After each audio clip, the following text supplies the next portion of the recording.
Hi, I'm Kim Kardashian West, and I'm hosting SNL this week with musical guest Halsey. So Kim, are you nervous about doing sketch comedy? Kim is prepping for SNL, Kourtney and Travis are looking at houses, and KHLOE is saying F the haters. Hello everybody, and welcome to our Kardashian recap over here at Shared News. We're gonna be getting into all of the hottest moments from episode 2, but before we do that, make sure you guys give this video a thumbs up and subscribe to our channel so you never miss out on any future videos. As always, I'm your host, Zachary Reality, joined by the lovely Allison Van Dam. Allison, we're 2 episodes in. How are you doing and how are you loving this season? I'm absolutely loving the new season. I think episode 2 was just what we needed. It's like laying the groundwork for the rest of the season. I'm excited to see episode 3. We saw prep of, Kourtney and Travis, of SNL, and I think next week's episode is going to be even more exciting. Well, I think next week we're gonna get the proposal. So, I mean, it's definitely gonna get exciting. We'll get a little bit more into that. But I mean, I'm already so obsessed with this season. I'm loving it. Every time the episode ends, I'm like, ugh, like put on another one. I guess we're just so used to watching streaming shows where we can binge. And with the Kardashians, we're only getting 1 episode a week. So it's really just leaving us wanting more. But let's start getting into all of the hottest moments because Kourtney and Travis are going house hunting. Now, I did not expect this because we know they live down the street for each other. So it seems like they have the best of both worlds. But they are considering moving in together. They looked at a house in Bel Air, which was beautiful, and they're really looking for a place to blend their families and find a place together where they could grow old.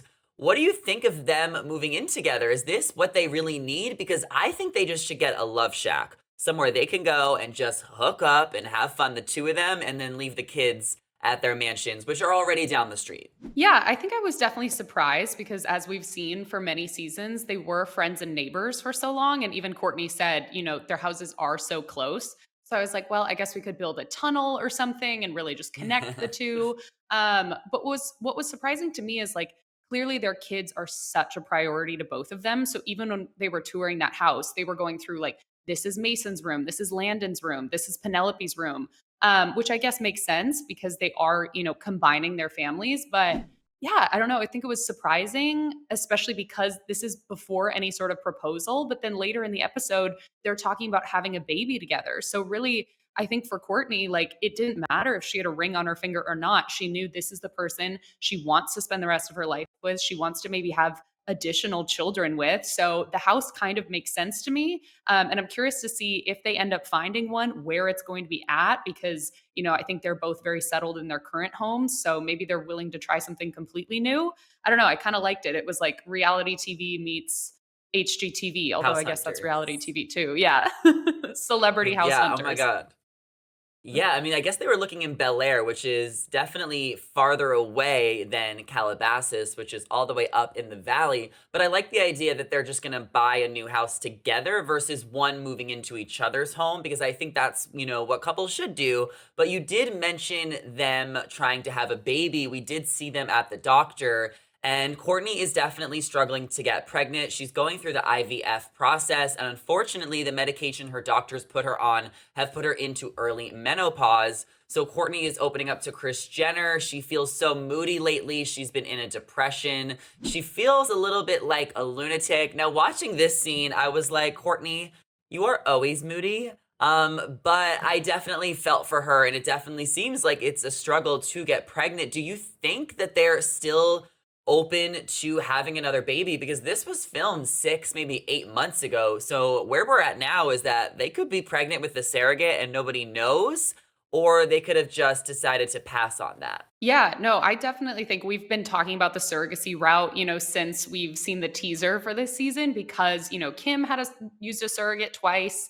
So I definitely think that would maybe be the route that they would go. And I also just thought the conversation between Kourtney and Kris was so powerful between the 2 of them, of Kris, opening up about having a miscarriage and just being there and being able to relate to Kourtney. And I think Kris said it best. She was like, it's just because Kourtney has 3 beautiful children, it's still really hard if you want babies and you can't have them. And I think, infertility or trying to have kids and IVF, like these are things that a lot of women are going through. So the fact that they're bringing them to light, I thought was really important. And I love that they kind of had that like mother daughter relationship. And I just love Kris because she's just so like pro grandkids, pro love. She's like, of course you want to have a child with your soulmate. Like, of course you should be having this. I was like, she is their hype woman through and through. And I love it. Oh my God. Yeah, she truly is. We love Kris Jenner. And Kourtney was saying that like her and Travis want to have this baby because they're so in love and they just want to make a baby out of love. So maybe they'll end up doing that. Maybe they'll get a dog. Maybe they'll just get a house, but we'll definitely have to stay tuned. It's been fun seeing inside their relationship. And we're going to talk about the proposal a little bit later in this video, but we got to talk about Kim, who is preparing for Saturday Night Live.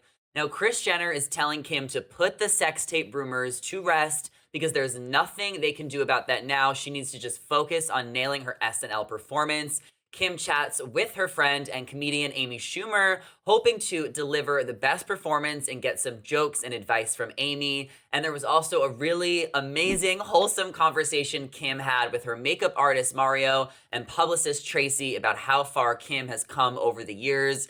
It seems like Kim really has this super tight team around her, and you can kind of see that through the episode. It's not just like Kim is preparing. She has like 10, 15, maybe even like 30 people helping her, making sure she does the best she could do. But there truly is no one like Mario who basically came up with her. You know, Kim recalled the story about how Mario's team told him not to work with Kim because she was a reality star, and look at where they are now. It's truly amazing. And I think Kim and a lot of the Kardashians are known for keeping their core group of people really tight. Like we saw Stephanie Shepard really close with Kim the entire time, used to be Kim's assistant, but still remains as her friend. So clearly Kim knows the people she can trust and the people who she needs in high pressure, high stress situations. So I'm glad that she just has a consistent group of people that is showing up for her, supporting her. And I thought it was really cool to be able to see just how much effort Kim put into her entire SNL performance. This is not someone who just, showed up and got handed a script and went with it, or, tried to write something halfway and just kind of threw it out there. Like she really knew that she needed to nail this. And so I thought it was really great that she was turning to multiple comedians, turning to her team, asking if these jokes were landing, what should she talk about, what should she avoid. Like she really did put the most effort into this, and I think that showed with the final performance of SNL. Yeah, and I guess we'll see, more of it next week. And I was watching it last night and I was just kind of like, okay, like I get you're like really preparing, but this is dragging on. Like just perform already. I felt like every scene we saw of Kim, it was still her preparing. And I'm just like, is she ever gonna perform? So I guess next week we'll finally see her perform, but you guys could always watch the actual episode on Saturday Night Live. Now, talking a little bit about Kanye, because he also has flown out to New York City to support Kim for SNL, but Kim has set major boundaries. So she's taking a page out of Kourtney's book, The Queen of Boundaries, and Kim says that her and Kanye are not going to be staying at the same hotel. There is nothing romantic between them, and he knows that, and she's made that clear. However, it's still pretty clear that Kanye will do anything for Kim no matter what, at least where they are at now or where were in their relationship. Why do we think the love is still there between the two of them? Because most times when people break up, they tend to want nothing to do with each other, or at least want to take time apart. Yeah, I mean, I think it's clear. I was watching this episode with my girlfriends, and all of us were like, he still loves her so much. Like, he is taking flights, he is approving jokes, he is still the one she called when the whole Roblox sex tape thing happened. She wants to go to him. And I think that makes sense because he is the father of her children. They were married. And before that, they were friends for many, many years. There is a level of comfort and trust. And like we were just talking about, Kim likes to have her core group of people that she can rely on. So I honestly think it's a great message to send to parents who maybe have divorced and are still trying to co-parent. And it was clear, Kim, even if she doesn't have this romantic, passionate love for him, she still was trying to avoid any like jokes that were too far. She was like, he's the father of my children. I want to be respectful. So I honestly appreciate and I'm kind of proud of them for being able to maintain this very like professional, giving, loving relationship, even if they're not, still married and like in the heat of it. Yeah, for sure. And I guess they did not see each other for like 8 months when he was living in Wyoming during the pandemic. So maybe now that like the world is starting to get back and up, and Kim is getting booked and busier, he still wants to support her, and I guess they kind of took that time. It's nice to see their friendship. I'm not sure where it's at now. I mean, I know Kim said everything's good, but we can't really ignore what happened on social media the past few months. So, looking forward to seeing that storyline develop. We know Kanye will make an appearance in the next couple of episodes. And while they're like behind all the scenes at SNL, I want to see Pete. Like, I know she said Pete's not going to be in the season, but it's just like, where is he? Like, they're all behind the scenes. Like, he can't show up at all. I don't know. I was just wondering. And Kourtney also gave Kim a phone call to wish her support and advice. But Kourtney said she did not want to come to SNL because Scott already said he was going to be there. Do we think it's fair for Scott to kind of get first dibs? Like, why is Scott able to go and not Kourtney? So the way that I interpreted this was Kourtney was never going to go originally. It was always going to be, Kris, Khloe, and Scott were the ones that wanted to go. And then I think, Kim was saying they pitch her like 40 to 50 scripts and then they pick from there. And one of those scripts was supposed to be the sketch that you and I have both seen of Kris and Khloe. Originally, it was written as Khloe and Kourtney. So my guess is originally Kourtney was like, you go, have a great time. And then Kim was like, well, they wrote this script and you're in it, you're written in it. And she was like, well, I was never supposed to go. And now Scott's going, which is why they switched out Kourtney for Kris. So I don't think Kourtney was planning on going originally. And then it was maybe questioned again with that script that they really liked. But then at that point, Scott had already been invited. And as Kourtney said, it was Travis' son's birthday that weekend. So I think that was a good call because Kourtney has really started a new life with Travis.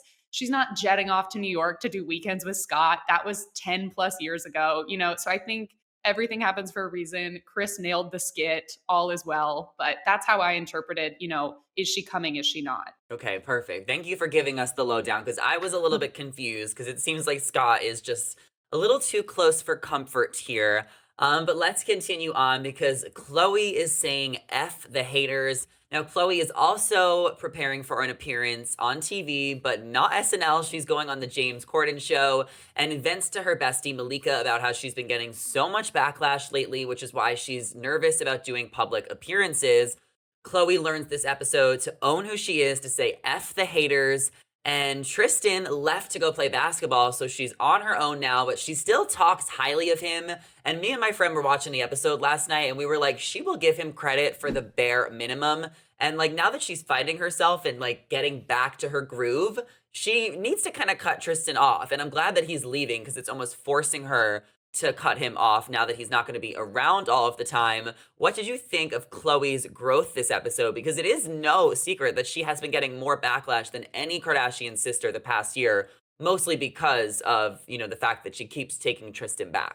Yeah, it's like she keeps taking Tristan back. She even talked to Malika about, everyone's on her for editing her photos. And I think that's the hard part is like, we've seen her, throughout the years, everyone called her the ugly sister, the fat sister. And then she really found fitness as like a way to cope and like a mental health thing. And then as she, got more toned and lost the weight, suddenly everyone's comparing her to her sisters. Then there is this level of perfection. It's like she can't win either way. And I think that's got to be so frustrating and make you feel just like very hopeless that no matter what you do or what you say or what you post, there's going to be critics. And I loved like just seeing her and Malika in the car because Malika's been there since day one. Season one, they've been friends forever. And Malika just saying, like, you used to tell everyone to just like F off. You told me to F off. You told Tristan to F off. Like, where is that kind of fire? Like, we're missing that. You used to never care what people thought about you. And Khloe was like, oh, yeah, you're right. And then you combine that with like the lovely kind of pep talk that James Corden gave her. And I'm like, we got to get our old like Khloe fire back because she used to be that way. She was very much her own woman. She did not care what anyone thought. And it's got to be so incredibly hard to maintain that when you have millions of people watching your every move. But I'm hoping that this will be like a new chapter for her, especially if she kicks Tristan to the curb and she can just get back to her old Khloe days. I'm living for it. Yeah, Khloe's always been the funny sister. She's always been like the baddest. So that's why I've always loved Khloe so much because she never cared about what people thought. And it kind of seems like these days she engages more with the haters, which makes like a bigger skeptical about it. Because if you ignore your haters, then it's not like everyone's even gonna even know you're getting haters. But then I also appreciate how she claps back. We see her do that on Twitter all of the time.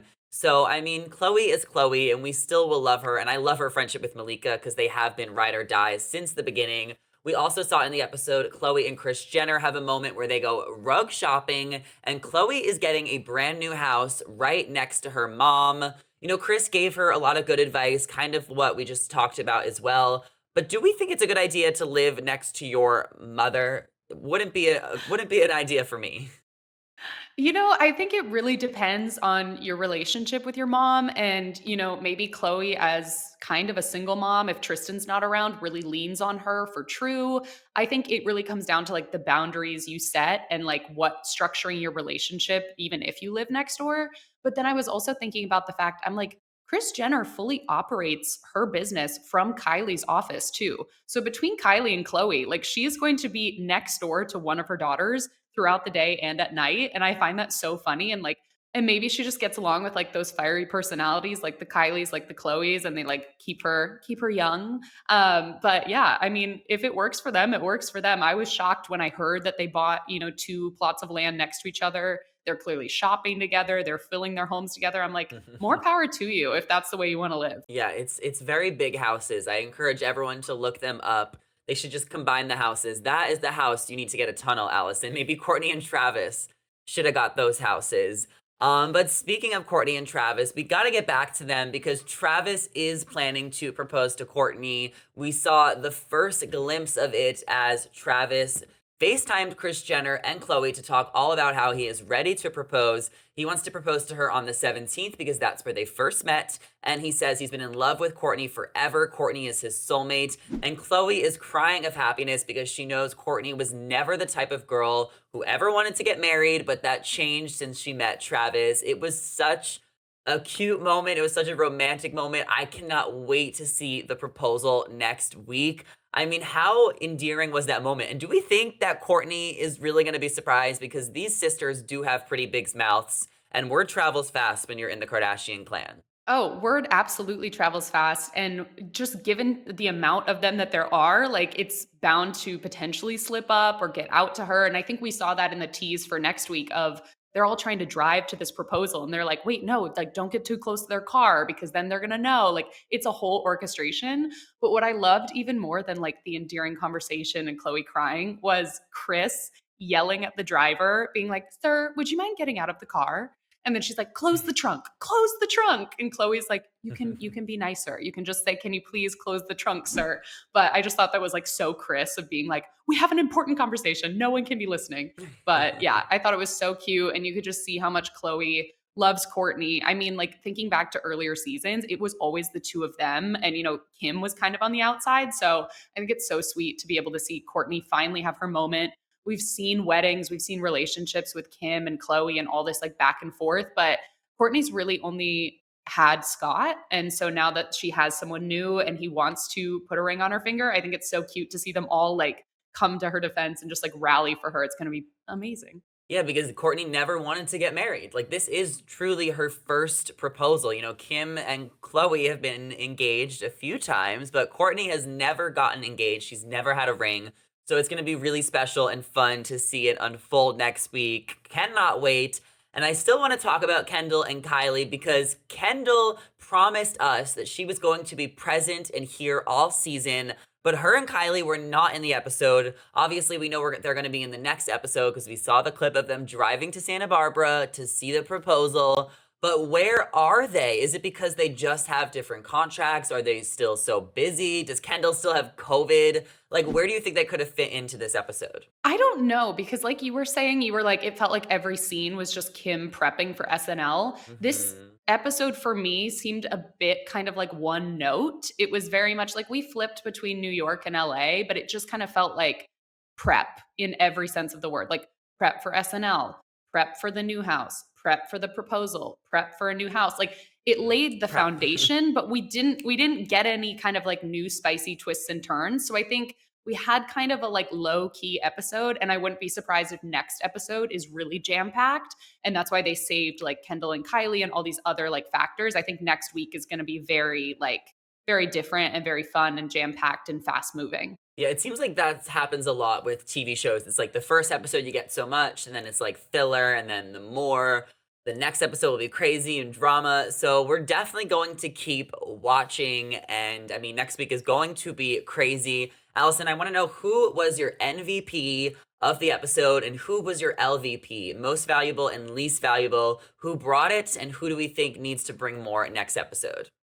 MVP might be Chloe. I think we saw some like good growth with her of like going on the show and kind of like rising to the occasion. LVP, hmm, I don't know who my LVP might be. Maybe the real estate agent. I feel like we could have gotten like a little bit more out of him. What about you? Yeah, they didn't show us the whole house. My MVP was Travis because he had that moment and it was probably hard for him because he doesn't do reality TV, but he is proposing to Kourtney. Like, that is such a big deal and I love that FaceTime. So I'm giving it to Travis. He's also been so supportive with Kourtney's, IVF journey. The house was fun. I'm most invested in Kourtney and Travis, honestly, now. I feel like they need their own spin-off show. They should do something with House Hunters. That would be iconic.